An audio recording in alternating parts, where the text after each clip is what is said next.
నమస్తే viewers. Welcome to Telugu ప్రజా talks YouTube channel. కొన్ని కథలు మనసును కదిలిస్తాయి. కొన్ని సంఘటనలు సమాజాన్ని ఒక్కటిగా నిలబెడతాయి. ఈరోజు మనం చెప్పబోయే కథ అలాంటిదే. చిన్నారి పునర్విక చిన్న వయసులోనే పెద్ద ఆరోగ్య సమస్యతో పోరాడుతున్న ఒక అమాయకపు జీవితం. ఆమె కుటుంబం ఎదుర్కొంటున్న కష్టాలు, ఆర్థిక భారం, ఆసుపత్రి గదుల్లో గడిచిన ఆ రాత్రులు ఇవన్నీ ఒక కుటుంబానికి ఎంతటి పరీక్షో మనం ఊహించగలం. కానీ ఒక పిలుపు సమాజానికి చేరింది. ఆ పిలుపు వేలాది హృదయాలను కదిలించింది. ప్రజలు ముందుకొచ్చారు. చిన్న సహాయాలు పెద్దగా ఆశగా మారాయి. ఈ విషయం తెలుసుకున్న వెంటనే నారా లోకేష్ గారు స్పందించారు. కుటుంబాన్ని సంప్రదించి ధైర్యం ఇచ్చారు. ప్రభుత్వం తరపున అవసరమైన సహాయం అందేలా చర్యలు తీసుకున్నారు. అలాగే తెలుగుదేశం పార్టీ నాయకులు, కార్యకర్తలు కూడా మద్దతుగా నిలిచారు. ఇది కేవలం ఒక రాజకీయ స్పందన కాదు. ఇది మానవత్వానికి నిలువెత్తు ఉదాహరణ.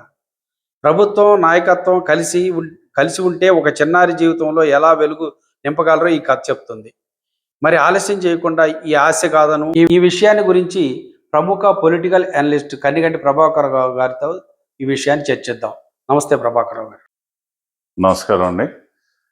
ఇటీవల కర్నూలు జిల్లాలో ఒక చిన్న పాప, పునర్విక అనే పాప, ఒక అంతుపట్టని అరుదైన వ్యాధికి గురై వైద్య సహాయం కోసం తల్లిదండ్రులు చాలా దమనీయ పరిస్థితుల్లో ఇబ్బంది పడుతూ ఉంటే వాళ్ళ స్నేహితులు దాన్ని వీడియోగా తీసి సోషల్ మీడియాలో పోస్ట్ చేయడం జరిగింది. దాన్ని చూసి చాలామంది స్పందించారు. ఇంకా చాలామంది దాన్ని ఇన్స్పిరేషన్గా తీసుకుని వాళ్ళకి తోచిన రీతిలో వాళ్ళకి తెలిసిన వాళ్ళకి ఎంతోమందికి ఈ సందేశాన్ని పంపటం జరిగింది. అందులో భాగంగా మేము కూడా ఈ కార్యక్రమంలో పాలు పంచుకోవడం జరిగింది. ఒక వీడియో తీసాం. మా సన్నిహితులందరికీ కూడా మేము కూడా పంపడం జరిగింది. దాన్ని లోకేష్ గారికి, చంద్రబాబు గారికి, అలాగే పెమ్మసాని గారికి, నారా చంద్రబాబు నాయుడు గారికి అందరికీ కూడా పంపటం జరిగింది. అయితే కొద్ది రోజుల్లోనే సోషల్ మీడియా పవర్ ఏంటి, అసలు ఏం చేయగలదు, ఏం జరుగుతుంది, ఏం జరగదు అనే దాని మీద సందేహాలను పటాపంచలు చేస్తూ అద్భుతమైన ఫలితాలను సాధించింది. సోషల్ మీడియా పవర్ ఎంత ఉందా, ఇంత బాగా చేయగలదా, ఇన్ని కార్యక్రమాలు చేయగలదా అని మేధావులు సైతం ఆశ్చర్యపోయేట్లుగా అతి కొద్ది రోజుల్లో 10 కోట్ల రూపాయలు కలెక్ట్ చేయటం జరిగింది. తల్లిదండ్రులకి ఆశను పెంచింది. పాపను బ్రతికించుకోగలమనే భరోసాని కూడా కల్పించింది. అయితే దీనికి ఈ విషయంలో ఐటీ విద్యాశాఖల మంత్రి నారా లోకేష్ గారు స్పందించి 10 కోట్లు కలెక్ట్ అయ్యాయి కదా, మిగతా 6 కోట్లకు సంబంధించిన బాధ్యత నేను తీసుకుంటామని హాస్పిటల్లో చేర్పించడం, ఆయన గారు పార్టీ కార్యకర్తలు, ప్రజలు, ప్రభుత్వం, అధికారులు, మీడియా ఒక్కటై దాన్ని సక్సెస్ మా ద్వారా స్పందించిన వారు, అంతేకాకుండా ఈ సోషల్ మీడియాలో ఈ కార్యక్రమంలో పాలు పంచుకున్న వారి అందరి తరపున ఈ కార్యక్రమానికి సహకరించిన వారికి, ముఖ్యంగా ఈ కార్యక్రమంలో ప్రధాన పాత్ర వహించినటువంటి నారా లోకేష్ గారికి కూడా ప్రత్యేకమైన కృతజ్ఞతలు తెలుపుకుంటున్నాం. మా తరపున, మా వ్యూవర్స్ తరపున కూడా మరొకసారి ఆయన గారికి కృతజ్ఞత తెలుపుకుంటున్నాం. అయితే ఈ విషయం మనం ఎంత చెప్పినా తక్కువే.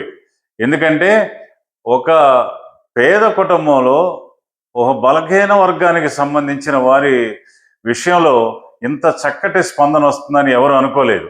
దీనంతటికీ కారణం సోషల్ మీడియా.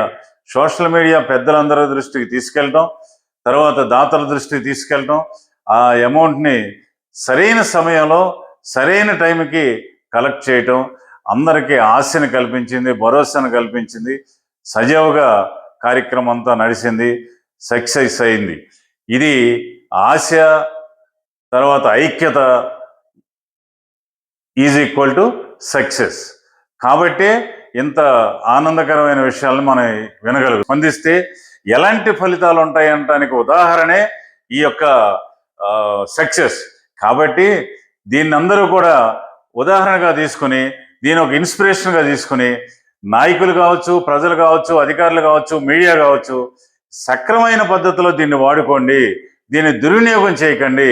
అవసరమైన మేరకే దీన్ని వాడుకుంటే ఇది చాలా సక్సెస్ఫుల్గా, చాలా గౌరవప్రదంగా, అవసరమైన మేరకు చాలా మంచిగా పనిచేస్తుంది. కాబట్టి మీరందరూ కూడా ఈ విషయాన్ని గుర్తుంచుకుని ఈ కార్యక్రమాన్ని విజయప్రదం చేసినటువంటి అందరికీ మరొకసారి కృతజ్ఞత తెలియజేసుకుంటున్నాం.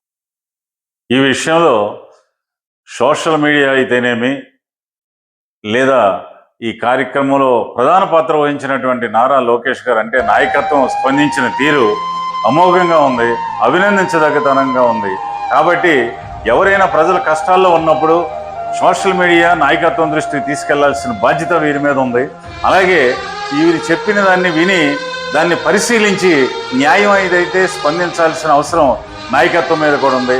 అప్పుడు కదా ప్రజలకు మంచి జరిగేది. ఇప్పుడు జరిగింది, ఎల్లప్పుడూ జరుగుతుందని ఆశిద్దాం. తప్పకుండా ఆచరిస్తారని, అందరూ ఇది అమలు చేస్తారని ఆశిద్దాం. ఆ పాప చిరునవ్వు ఆ కుటుంబానికే గాక ఈ కార్యక్రమంలో పాలు పంచుకున్న వారందరికీ కూడా ఆనందదాయకమే. ఆ పాప చిరకాలం 100 సంవత్సరాల పాటు వర్ధిల్లి అంత మంచి జీవితం గడపాలని, ఆ పాపకు అంత మంచి జరగాలని మనందరం కోరుకుందాం.